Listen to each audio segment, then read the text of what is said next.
एक समय एक गांव में, एक नगर में एक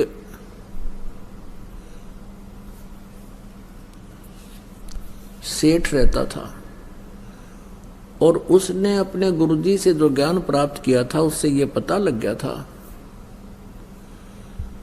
कि भाई अब ये व्यवसायिक जो लोग होते हैं ये इन्हें देखा करें कि अभी कहाँ मुझे लाभ होगा, इन मोक्ष से कोई लेना देना नहीं होता। तो उसने ये पता पूछ लिया अपने गुरुजी से जब सत्संग कर रहे थे, फिर बाद में पूछा कि गुरुजी यूं कहते हैं कि जैसे इस जन्म में किसी ने किसी से पैसा ले लिया और वो नहीं दे सका तो अगले जन्म में वो 1000 गुना करके वापस देना पड़ेगा। कहाँ बेटा ऐसा ही होता है। तो उस लाला जी ने क्या कराया, अपना बोर्ड लगा दिया दुकान के आगे कि अभी कर्ज ले जाओ, जिसने कर्जा चाहिए, किसी ने लोन चाहिए ले सकता है, लेकिन अगले जन्म में लूंगा, इस जन्म में लूं कोई ना। अब ये जो पैसे के पुजारी होते हैं ये इसे इतनी गिरजन की वृत्ति बताते हैं। एक लाला जी मर गया, यम के दूत पकड़ के ले गए तो उससे पूछने लगे भाई तेरे को पहले स्वर्ग में भेजा या नरक में, क्योंकि तेरे इतने पुण्य इतने पाप। नो बोला दोनों के बीच में बिठा दे, नो उनके भी आओगे गा कर, नरक वाले भी आओगे, दोनों के बीच में बिठा दो मैंने। यानी वहां भी अपने बिजनेस पॉइंट व्यू से ही सोचा उसने। तो इसी दृष्टिकोण से उस लाला जी ने अपने गेट पर ये बोर्ड लगा रखा था कि अभी इस जन्म जो कोई लोन लेगा तो अगले जन्म में लूंगा उससे। 2 ठग थे, उन्होंने वो बोर्ड पढ़ लिया, वो चले थे चोरी चारी करने, उन्होंने बोर्ड पढ़ लिया। दोनों बतलाए रही साहब मूर्ख, हमने तो पहली बार देखा, मेंटल तो नहीं है। अब उससे बात करी भाई लाला जी हमने 200 रुपये कर्ज दे दे। बोला ले ले भाई। वो पक्का करे थे, वो कहने लगे भाई देखा हम तो जल्दी देवांगे, व्यवहार के पक्के आदमी है। वो कहने लगा ना भाई मैं तो अगले जन्म में लूंगा। अब उन्होंने फिर पक्का करना भाई हम तो 6 महीना के भीतर तेरे वापस दे देंगे ब्याज रुपया। वो बोला ये ब्याज लूंगा और अगले जन्म में लूंगा, ना तो जाओ तुम।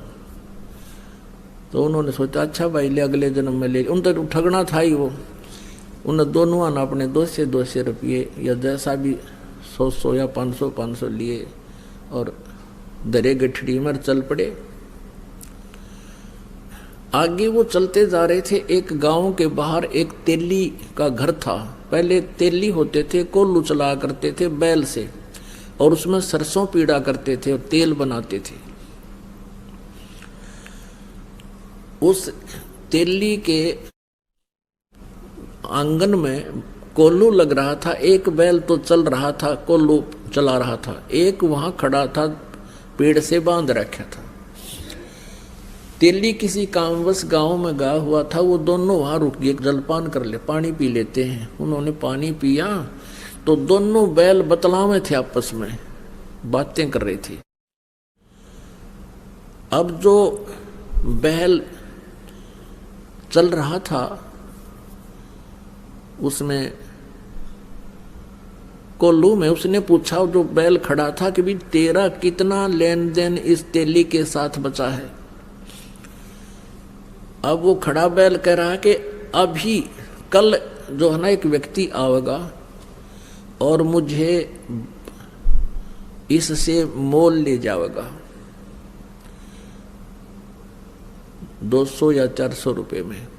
वो उस तेली का वो इतने पैसे मांगता है, और वो जो मुझे लेने आएगा वो मेरे 1200 रुपये मांगता है। उसके सारा हिसाब किताब लाकर 1200 रुपये ब्याज ब्यूज के हो रहे हैं। और वो फिर क्या होगा, मुझे यहाँ से ले जाएगा। आगे एक राजा ने हाथियों का युद्ध करवा रखा होगा, आपस में भिड़ंत और उसमें इनाम रखा होगा 12 रुपए का रखा हुआ है। मुझे वो ले जाएंगे, उनका वो तमाशा देखने लग जाएंगे हाथियों के झगड़े लड़ाई को, और मैं उस हाथी को हरा दूंगा जिसने सबको पराजित कर दिया होगा, और फिर मुझे 1200 रुपये का इनाम मिलेगा मेरे उस मालिक को जो यहाँ से ले जाएगा। मेरी मृत्यु हो जाएगी, मेरा और उसका हिसाब बराबर हो जाएगा। भाई मैंने पिछले जन्म में उसने जो ना 20 रुपये लिए थे, आज वो 1200 हो गए।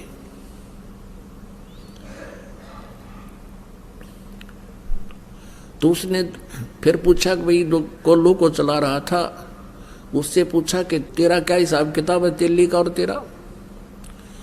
उसने कहा भी मेरा और इसका हिसाब पूरा होने वाला है और मैं अब घंटे 2 घंटे में मर जाऊंगा। इतने में वो तेली आ गया और उनका कलेजा हिल गया। अकरे तेरा गजब हो, ये बैल बोले, और बैल बोले है तो बस साची ये पाओगी, ये तो अनहोनी है, भगवान ने बुला रहा है इन्हें। तो उनने सोचा भी आज रुकना पड़ेगा यहाँ और कल देखेंगे यू मरेगा किस टाइम यू बैल और वो किस टाइम ग्राहक आएगा। तेली आ गया, उनसे पूछा भाई कौन हो, कहाँ से आई हो? उन्होंने बता दिया ऐसे हम जा रहे थे रास्ते में पानी पीने लग गए। और वो तेली बोला भी कोई बात ना, अब देर हो गई है, शाम रुक जाओ, सुबह जाइए का। अच्छा भाई, वो तो रुकना ही चाह थे। 2 घंटे के बाद वो बैल जो चल रहा था उसकी मृत्यु होगी, जो कोल्लू चला रहा था। अब उन दोनों का दिल धड़क धड़क करने लगा रहे, या तो सच्ची हुई भाई। उधर से अगले दिन सुबह एक व्यक्ति आया और उस तेली से कहने लगा भाई कोई बैल बता मुझे, या तेरे पास होता है बैल दे। अब तेली का ये डर हो गया कि भाई चलता चलता बैल मर गया, कोई बीमारी आ गई पशुओं में और इसने बेच दे जल्दी, तो दूसरे को भी और लाऊंगा कोई। उसने उसके 500 400 100 200 जिसे रुपये मांगे और उसने दे दिए। वो दोनों जने अपनी वहाँ पोटली कटक के बांध गए, उस बैल लेकर गया था उसके साथ साथ चल पड़े। ये और देखेंगे वहाँ पर ये बताए थे इन्होंने कि बैल हाथी को हराएगा। वहाँ क्या हुआ कि वो जाके खड़े हो गए, दंगल लगा हुआ था, हाथी आपस में कुश्ती कर रहे थे, एक हाथी सबको पराजित करता हुआ चल रहा था और लास्ट में वो अकेला खड़ा हो गया कि और लाओ वे जिसका कोई हाथी हो, गुड़ाओ इसके साथ, ये केसरी हो गया। वो जाकर खड़े होकर तमाशा देखने लग गया। बैल पकड़ रखा था रस्सा हाथ में, वो बैल हाथ से रस्सा छुटा के हाथी की तरफ भाग लिया। लंबे लंबे सींग थे पहने पहने। हाथी ने उसका सूंड मारा, वो सूंड लग गया, सींग फंस गया सूंड में और हाथी मारा किल की चंगाड़ और बाज गया। हाथी का सूंड में दर्द बहुत होया करे। हाथी किलकी मारा, रो और लीद कर, उसने सोची मेरा नहीं किया गया सिंगाड़ा, हाथी भाग गया। तो वो विजयी हो गया बैल। 1200 रुपये राजा ने इनाम दे दिया। वो 1200 रुपये उनके पास आए, उस बैल वाले के पास, उसी समय बैल की मृत्यु हो गई।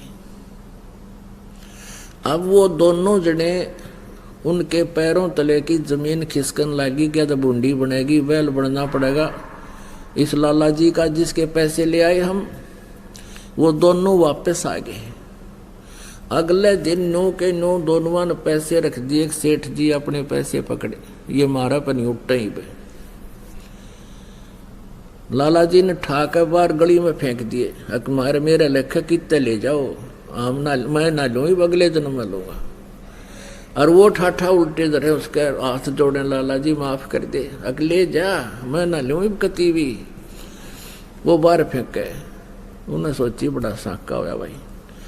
अब वो उठा कर उसने, वैसे तो गिरे क्यों कर, क्योंकि देना पड़े, वो तो बहुत सुरक्षित रखने पड़े उनको, कदे को छीन भी ना ले जा, थारे बचाव रखें।